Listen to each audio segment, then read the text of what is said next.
a couple quick things that I want to lend my voice to on top of what Kelsey has already shared with you. I want you to grab your program, open it up, and I want you to grab two things. The first is this summer groups flyer here. We're talking right now about how to make this place your home. And so one of the things that we believe is that rows are great. I make a living talking to people in rows. I'm glad you're in rows. I'm glad you come and sit in rows to hear what we want to talk about. But if you want to make this place your home, you got to find your people. And one of the ways to find your people is to join a group and connect with other people who are on a similar spiritual journey that you're on. And so what we're doing this summer is just trying to help you connect with other people who you might find enjoyable. One of the ways to do that is to join a group. And part of joining a group is simple. At some point in the next half hour, when I lose your interest, and it's okay if I do, all I want you to do is grab this little card, flip it over, and look for your top 3 demographics. A demographic would be where you fall. So for example, 20-somethings, I have not been in that demographic for a long, long time, so I would not mark that down. If you think you're a 20-something,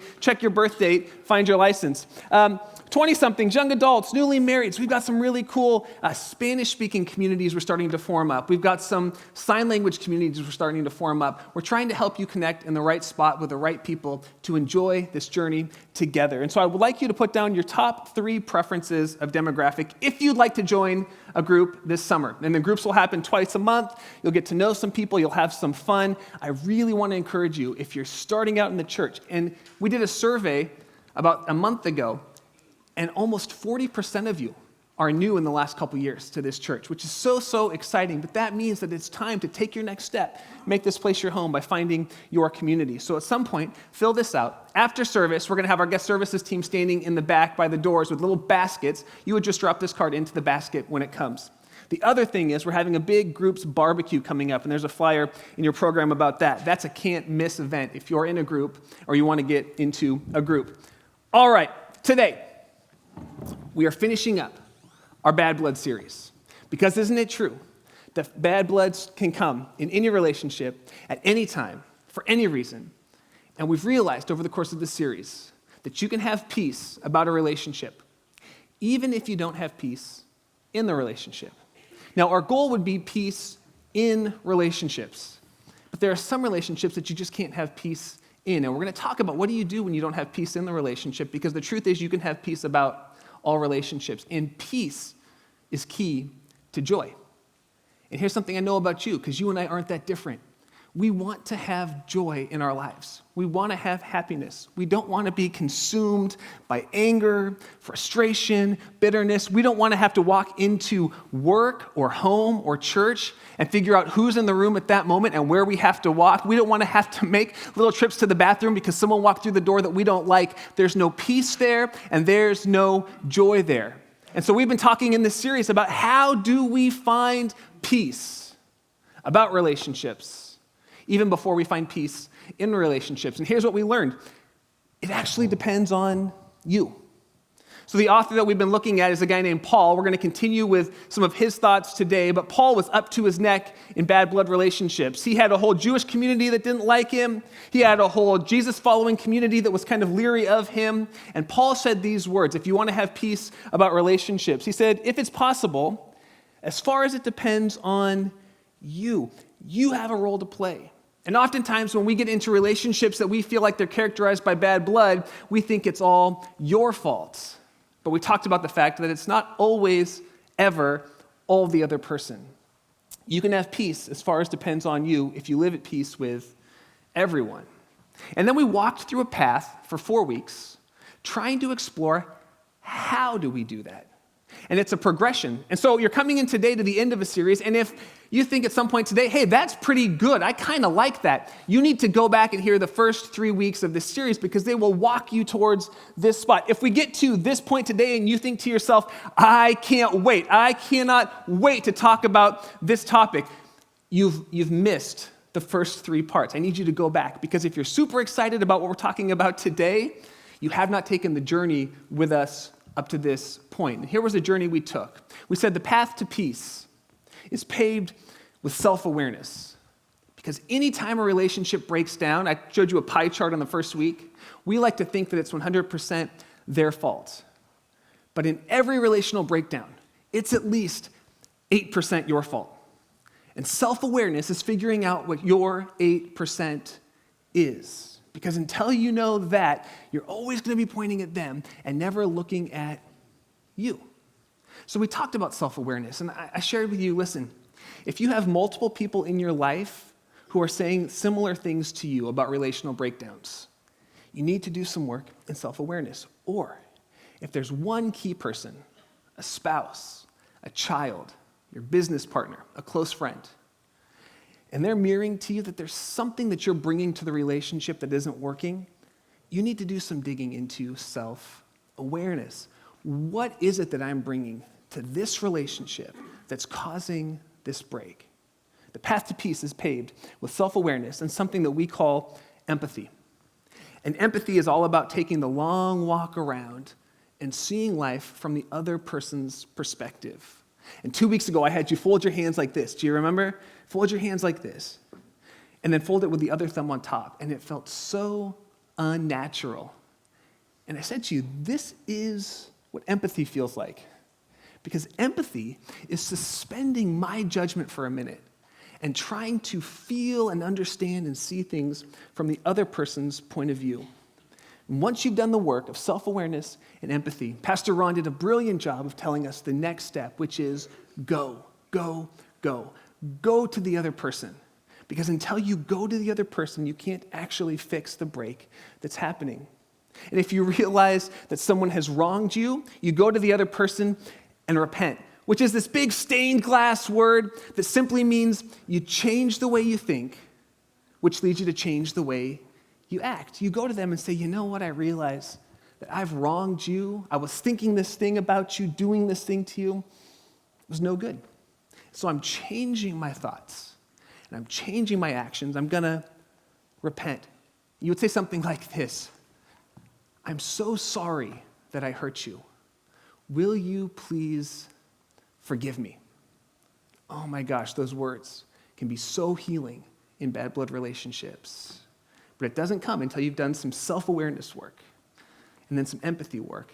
And if you realize someone has wronged you, you got to forgive, which feels so counterintuitive and countercultural in our eye for an eye world that says, forgive. No, I'm going to hold on to my anger.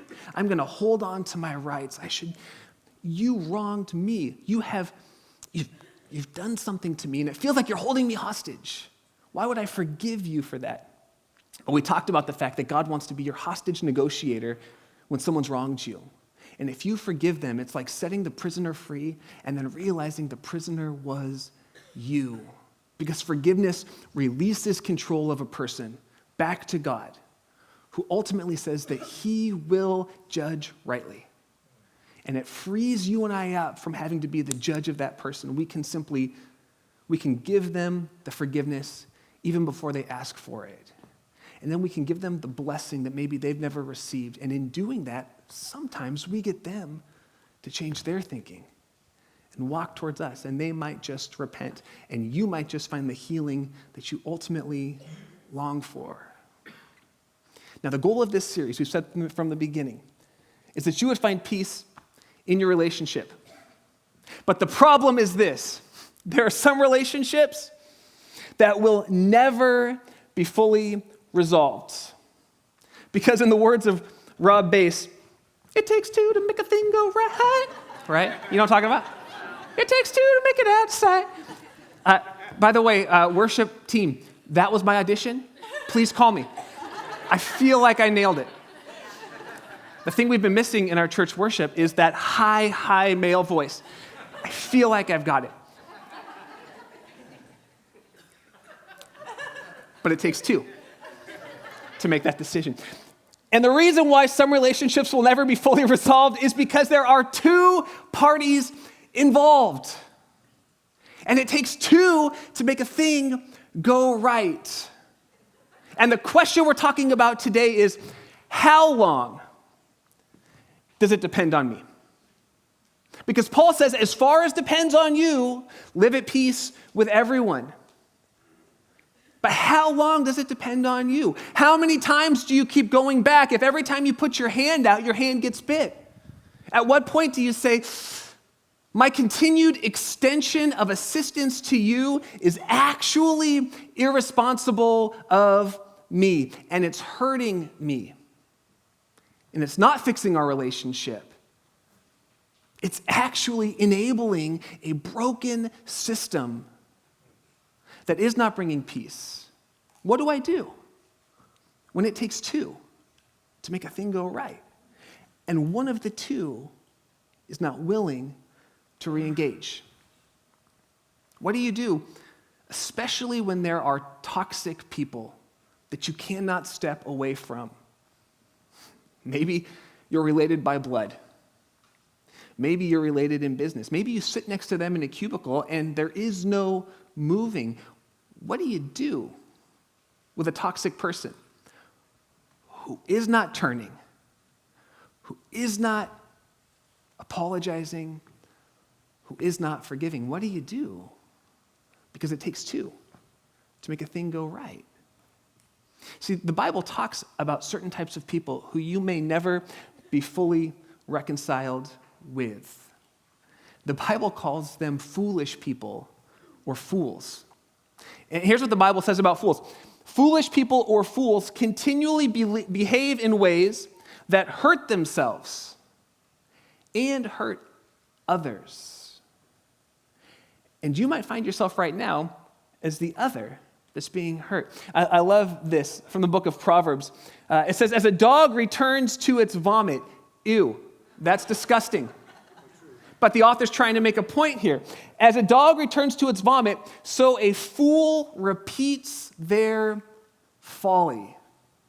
And this author of Proverbs, he's kind of like, he wrote all these really wise sayings that basically like, most of the time this will happen. If you want to hedge your bets, he wrote basically these little tiny pithy sayings that go great on coffee cups, although I have not seen a coffee cup for this one yet. But I'm hoping, maybe it's a toilet seat, I don't know.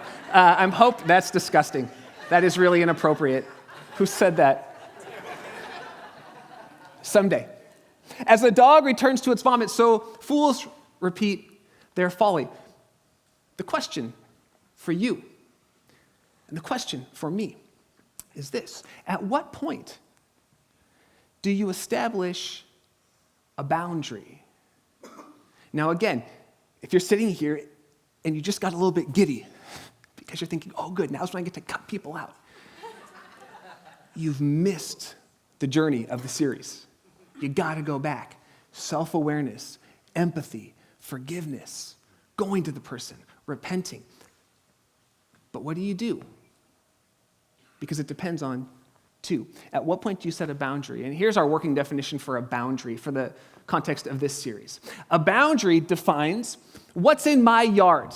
What am I responsible for? What do I need to water? What are my plants? Where is my dog? And what's in your yard? What are you responsible for? And it separates out what is mine and what is yours. Because in bad blood relationships with toxic people, especially if they're close to us, it becomes so hard to figure out what is mine and what is yours. And all of the ideas, the points from this message today come from this book by Drs. Cloud and Townsend called Boundaries. Now I want you to write this down in your notes because at some point you might think, oh, this message reminds me of, and you have a person. If that's you, your takeaway from today is to get this book and to read it. Because I'm going to give us a flyover of boundaries. I'm going to look at some principles around boundaries, but I can't walk you through if you're in a toxic relationship that has blurred together some things that need to be separated out, where you need to define your yard, let them define their yard. You really need to read this book. Now, what I want to do is I want to look at a passage that for some of you might be familiar, for others it might be brand new. But I'm guessing for most of us, you've never thought about it in this context. But in order to do it, to talk about boundaries from this letter that this guy Paul writes to a church in Galatia, I need 2 volunteers to come up and help me. I'm not going to call you out. I'm not going to make you the villain. I just need 2 volunteers to come help me. So, okay, Gail, thank you. Come on up. I need one more person to help me. Thank you, Leslie. Wow, that is fantastic. You guys are terrified of me. I get it. Hey, yeah, come on up. Thank you. The reason why I need you is this passage gets a little bit confusing, so you guys can sit on our 2 spots. this passage gets a little bit confusing because the author talks to two different people in the span of like a sentence and a half. And so it's hard to know who is he talking to here versus who he's talking to there. So I'm going to use our two people. You're going to be, Leslie, the person who needs a little extra help, okay? Gail, you're going to be, I'm sorry. Gail, you're going to be the person offering help, okay? Needs a little extra help, offering help. And what I want to do is I want to talk about this passage. It's in a letter called Galatians, and it's really powerful, talking about what is in my yard and what is in your yard, and what's my attitude in partnering with you in the things that are in your yard. And when do I need to say, you know what, that's not actually mine to pick up. So we're going to do that, and then we're going to talk about how it pertains to bad blood relationships. So let's start off with Galatians chapter 6, verse 2. The author says this, carry each other's burdens. Now, a burden was something that was too heavy to carry by yourself. Think about like a pile of boulders. That's a burden. Carry each other's burdens. We're responsible to help each other carry burdens, because in doing that, we are fulfilling the law of Christ, which you should be asking yourself right now, what's the law of Christ? Good question. Let me tell you. So you know the golden rule, love your neighbor as yourself. My son is in first grade. They've got this as one of their big rules in class. Love your neighbor as yourself. The law of Christ is like the platinum rule. It's like one step beyond. See, Jesus said, I want you to love each other, not as you love yourself. Love each other as I have loved you. And he said, in doing that, you will fulfill the entire law of Christ. In the Old Testament, there were 613 laws. If you love each other the way that I love you, you will fulfill all the laws. Part of the way we do that is sometimes, Leslie, you're going to have things come up. Job loss, major sickness, some sort of disease, a spouse. You won't have this. I'm not like speaking this over you because I see your husband over there. He's a great guy. But your spouse leaves, a family member dies, something that is just too heavy to carry on your own. In those moments, this is when your community, and this is why groups are so important. This is why knowing each other in the church is so important. Your community will come over and bear your burdens in love. Okay, so you could say it like this. We're responsible to help each other bear any burden that has become too big for the other person to carry on their own. And then he goes on to say this. If any one of you, sorry, I'm like right here. This is nice. Yeah, hi, Gail. Gail's in my life group, by the way. Good friend of mine. She's not some random person who I brought up on stage, and now I'm like inappropriately putting my arm around her. Like, Gail is fantastic. So. We're good. Okay, good. Thank you, Gail. Thank you, friends. Then Paul goes on and talks to Gail. And Paul says this to Gail. If anyone thinks that there's something when they're not, they are deceiving themselves. So Gail, here's the attitude you should have when you help Leslie. Because sometimes it's easy to think, oh, poor Leslie, she needs my help. Oh, looking down on Leslie. No, Gail needs to remember that she's had times where she's had burdens that were too heavy for her to carry on her own. And if she hasn't, she will someday. So Paul says, listen, don't get all high and mighty when you're carrying someone else's burdens. They can't do it on their own. And the truth is, you've been there too. And then Paul goes back to Leslie and says this to Leslie. Leslie, each one of you should test your own actions. So Leslie, you need to decide, is this actually a burden that I need help carrying, or is this something I should be doing on my own? Because if it's something I should be doing on my own and I'm actually asking you to do it, it's not going to feel good for me. See, you could say it like this. I should not be asking you to help me carry something that I'm not willing to carry myself. Here's why. You and I were designed to be producers in this world, not simply consumers. And if we ask everyone else to do things that we ought to be doing ourselves, in the end, we'll get an entitled mentality, and we won't like what it does in us, and others will become resentful that we're not actually carrying what we ought to carry on our own. So Paul goes on to say, Wesley, you should test your own actions And if you can carry it yourself, you ought to. And when you do that, then you can take pride. And this is like a good pride. This is like a graduating from college sort of pride, getting your first job sort of pride, paying your bills on time sort of pride. Not like an unhealthy, arrogant pride, like a, hey, I'm doing what I was supposed to be doing. Leslie, then you can take pride in yourself without comparing yourself to someone else. And then he ends it like this, but each of you should carry your own load. Wait a minute, Paul, didn't you just say that we're supposed to carry each other's burdens? What do you mean I should carry my own load? That's a great question. A load is like your daily reality. Think of it like your backpack that you put on every day. You've got a few things that you're in charge of in your backpack. You're in charge of your attitude. You're in charge of setting your own alarm and getting up on time and going to school or going to work. You're in charge of making yourself breakfast. That's not someone else's job. That's not your spouse's job. Hello. That's your own stuff. That's your burdens. That's your daily reality. And then you've got your loads, which are like every once in a while, life gets out of control and I can't do it on my own. So you're supposed to carry each other's loads and carry your own burdens. All right, thank you guys. You can go sit down from here. You should jump off.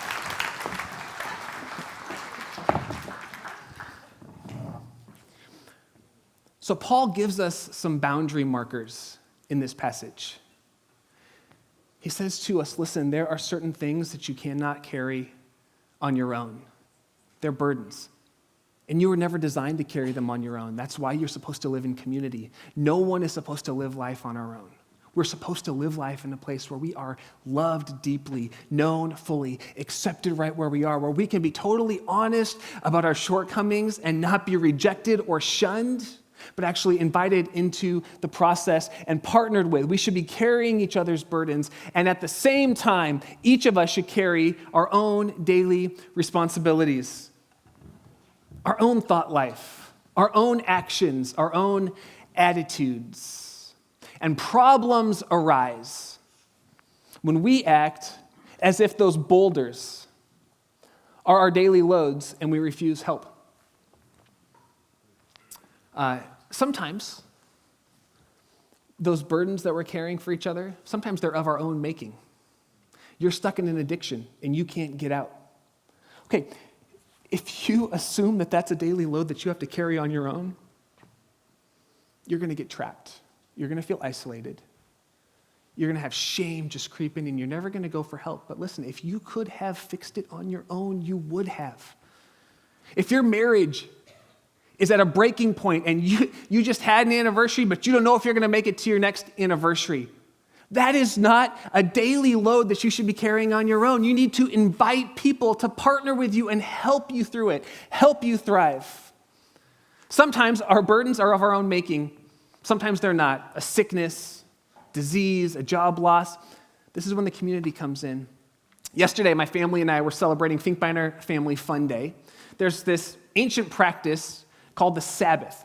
The Sabbath is when you take a day just to rest and celebrate and remember who's really in charge of the world. So on Sabbath, we don't work. It's crazy. I'm not talking about like vocation. I'm not saying I don't come to church. I don't come to church. But I'm talking about like any work, housework, yard work, grocery shopping. We had a load of laundry that just sat in our living room all day yesterday, unfolded. What? Yeah, the dog helped. She took some to various spots. But we didn't fold any laundry because we're remembering that while we rest, God still works on our behalf. So yesterday, we're having Finkbeiner Family Fun Day. I was still in my pajamas at 11:30 in the morning, had just played some Mario Brothers on the Wii with my kids. We're on level 8 of 8, by the way, very exciting. And all of a sudden, we hear on Bodega, where we live, we hear, that's not a good sound. So I go out with my sweatpants on and my sweatshirt, zipped up, and there's this person that's gone off the road on the other side of the street, down away from us. So I go over, I say, are you okay? She comes out, she's a young gal, early 20s, sunglasses on, crying a little bit. She'd gone off the embankment, through some signs, into a fence. Car's in trouble. I said, are you hurt? She's, no, I'm okay. Okay, so I call 911, get the police. They're on their way out. I'm sitting with her, hanging out. There was a snake in the grass next to us, and so I really wanted to catch it because that's me, but I didn't. I just shoot it away because I'm learning how to be mature in my 37th year. So I shoo the snake away, and I say to her, "Hey, do you want to call your parents?" She's like, "No, I don't want to." And I can't figure it out. I'm like, "Honey, your car is, she's like, "Can I drive away?" No, you can't drive away. No, you're like 6 feet down an embankment. So I ask her again like 10 minutes later, "Hey, do you want to call your parents?" "No, I don't want to call my parents." I said, "Are you scared?" She said, "Yeah, I'm scared." Okay, I get that. Totaled a lot of cars in my 20s. I said, "Do you want to call a friend?" "I don't want to call a friend." "Well, okay." So I stay with her till the police get there, and they're talking to her, and they kind of kindly, "Thanks for everything, you know." I'm like, "Hey, I'm a pastor." They're like, "Okay, thank you." It's been fun. So I go inside, and me being me, I'm watching out the window, like what's going to happen. And then they handcuff her. So I come out, like, oh, that can't be good. So I'm just kind of hanging out, and the officer, I said, "Hey, if there's anything I can do, I'm a pastor." He's like, "Well, I need your name, I need your report," because she was actually intoxicated when she went off the road. Okay, here's a young lady who now has a burden of her own doing, but it doesn't change the fact that she needs help. But she was acting as if her boulder at that moment was a daily load that she should carry on her own, and she refused help to her detriment. And that's heartbreaking. But problems also arise when we act as if our daily loads are boulders that we shouldn't have to carry. The other side is true. If you're in a relationship and the other person says to you, "Listen, I never used to get angry and yell and scream and punch walls and throw things until I met you, so it's clearly your fault." No. Their attitude, their actions, their words are their responsibility. Are you helping things? Maybe not. Maybe you need to do your part to not poke the bear or lioness. I'm equal opportunity. But problems arise when we don't take responsibility for what is in our backpack. When your kid comes home from college after graduating and sits on the sofa for 2 years. And I'm not talking about like multi-generational families paying the mortgage together, living together in this beautiful picture of multi-generation. I'm talking like laying on the sofa. The big decision is which stretch pants should I put on for the day, not getting a job. And you look at them and think, "Why aren't you going to get a job?" And they would look at you and say, "Why would I do that? I've gone from college to retirement." Like, listen. "No, I'm not going to get it." What? And you let them live in your house for years. Okay, you are taking from them what they ought to be carrying on their own. Adulthood, responsibility. I remember the first time that I bounced a check in college. I called my parents and I was like, "Hey, I bounced a check and I got this overdraft charge." And they were like, "Oh, you should pay it." Was that a good thing they did? Yeah. Did I think so at the time? No. I thought my parents are the most unloving, hateful, uncaring people in the world. But what did they show me? Hey, guess what, dude? You got to have money in the bank before you spend money. And if you don't, it's going to hurt you. So you know what? I've lived debt-free my entire adult life. Now, I'm married, carry each other's burdens, and we paid it off. That's cool. Sorry, baby. But I learned the lesson early. Okay, all right, moving on. Next slide. Or next slide.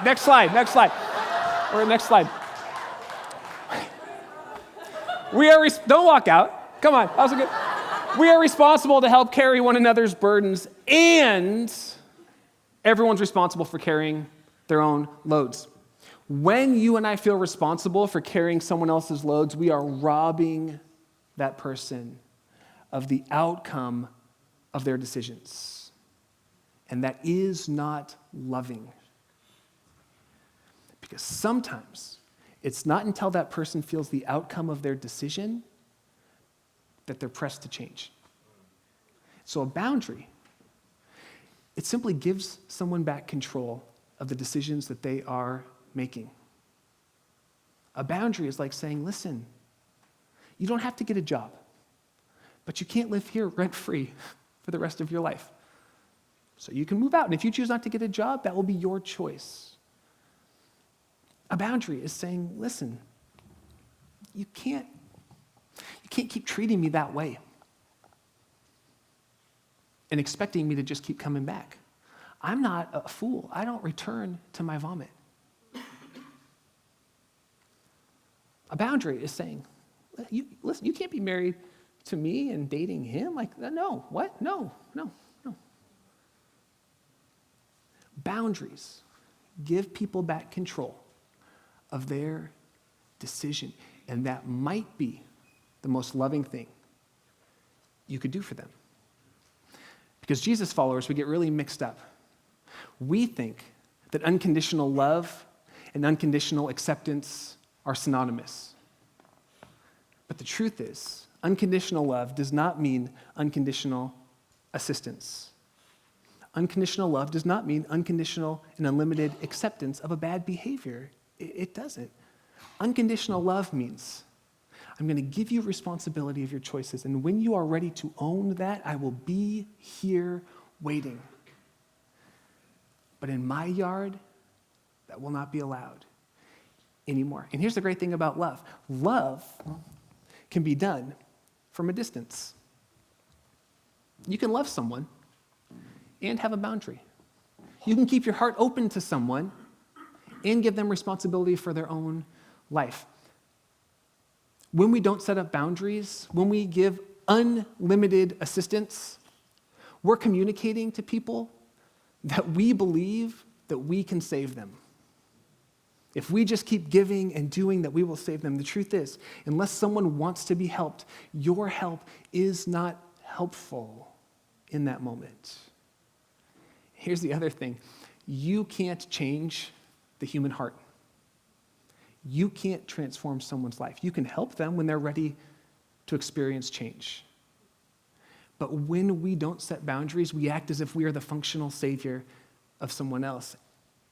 And you were never meant to sit in that seat, and neither was I. As we close, let me share just a few beneficial boundaries with us.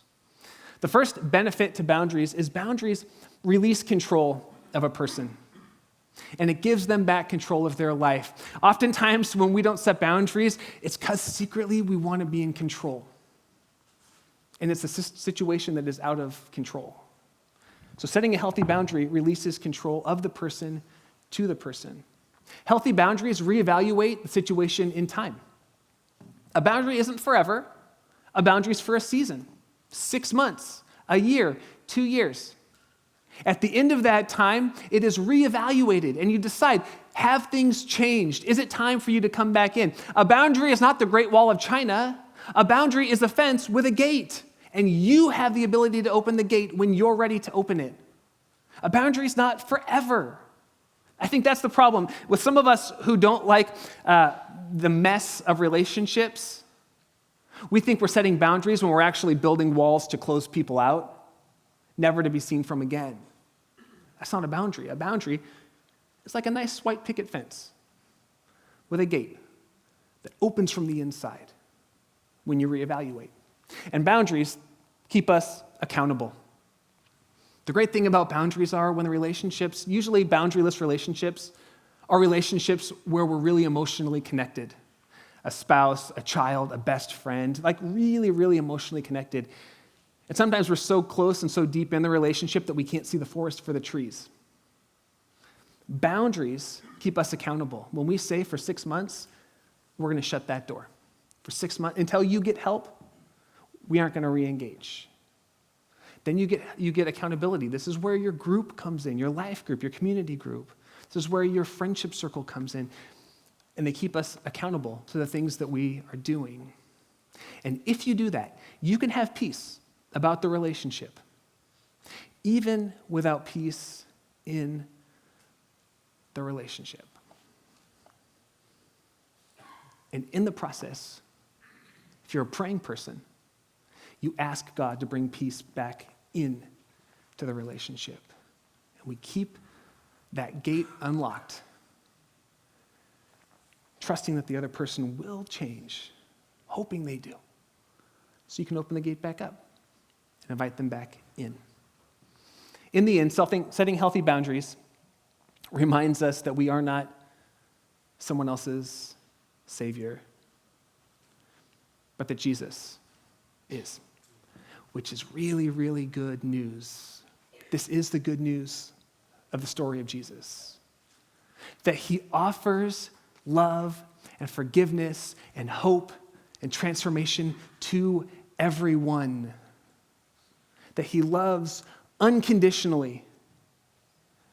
And the only boundary he's set is that you and I would receive that unconditional love poured out for us and shown to us when he gave his life on the cross.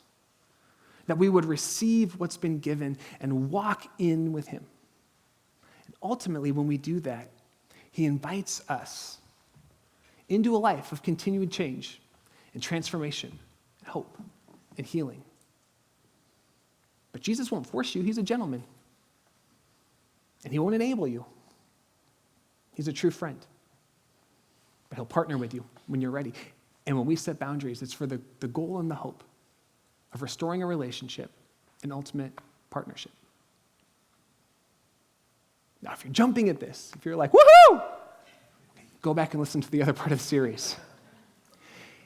If you have someone, and as I've been talking, you're thinking, oh, I think that's us. Grab the book. Do some reading. You don't need to call them today and set that boundary. Be slow. Be methodical. Be patient. Ask some friends. And then set an appropriate, healthy boundary with the goal and the hope of restoring the relationship. Friends, we're wrapping this series here. It has been one of the more challenging series that I've taught in a while for me personally. I hope it's brought freedom for you. If you want to talk more about it, you know where to find me. I'm here every day except for Friday and Saturday. And on Saturday, I ain't folding laundry. So look for me on Sunday. Next week is Mother's Day. Yay for moms. Listen, I want to set your expectations appropriately because I don't want you to get mad at me. So I'm setting a healthy boundary. I thought about, what should I talk about on Mother's Day? It's Mother's Day, for goodness sake. Well, I could talk about how great mothers are, which is true. Come on, mothers are great. Listen. Or I could challenge mothers to be even better, which we're all great and we can all use challenge. Not so much clapping on that. But here's what I know about Mother's Day. On Mother's Day, your kids are going to ask you, hey, Mom, what do you want for Mother's Day? If you have a husband or kids, they're going to ask you on about Friday, hey, Mom, what do you want for Mother's Day? Because Amazon Prime, we still got time. And if you say to them, I really want you to come to church with me, and then we talk about how great you are, your kids will leave thinking, Mom's great, okay. But will they want to come back the next week? Maybe not, I don't know. So we'll see you on Christmas Eve. So I decided to do something different. I'm going to launch a brand new series next week. The title of it is, Who Needs God? Who needs God? Because our world is actually actively, and you can watch statistics, walking away from God. And when we walk away from God, we're walking towards something. And the thing we're walking towards is unsettling. And so I read a couple of books by the New Atheists, kind of this big group of atheist thinkers, talking about what atheism looks like. When you walk away from God and walk towards something, what are you walking towards? And I'll tell you, it's unsettling. It doesn't mean that it's not true. And I'm not going to actually argue that next week, but I will tell you, the things that you're walking towards are unsettling. So I'd like you to do this. Would you do this for me? It'll be our big Mother's Day plan. I'll do it for my Mother's Day too. When your kids ask you, what do you want? Say, would you come to church with me? And next week, I'm going to talk about when you walk away from the church, when you walk away from Jesus, when you walk away from religion, from faith, what are you walking towards? And I can almost guarantee you, your friends, your kids, your spouse, They haven't thought about it like this yet. And it might pique their interest, and they might want to come back. And this series is going to be one of the best series that we've done in a long time. Then after that, I'm starting a series by a guy named Bob Goff, who wrote a book called Love Does a number of years ago. He just wrote the second part of that book called Everybody Always. And if we're going to be a church that's for NorCal, this book on how to love everybody always is going to be so, so good for us. It's going to be a fun, fun summer. So you guys, get ready. Mother's Day starts our new series, Who Needs God? After that, we start Everybody Always. We walk right into the fall. Oh, you guys, what God's doing in this community, what he's doing in your life, what he's doing in Sonoma County, forget about it. So, so good. God bless you guys. Have a great week. Be reconciled.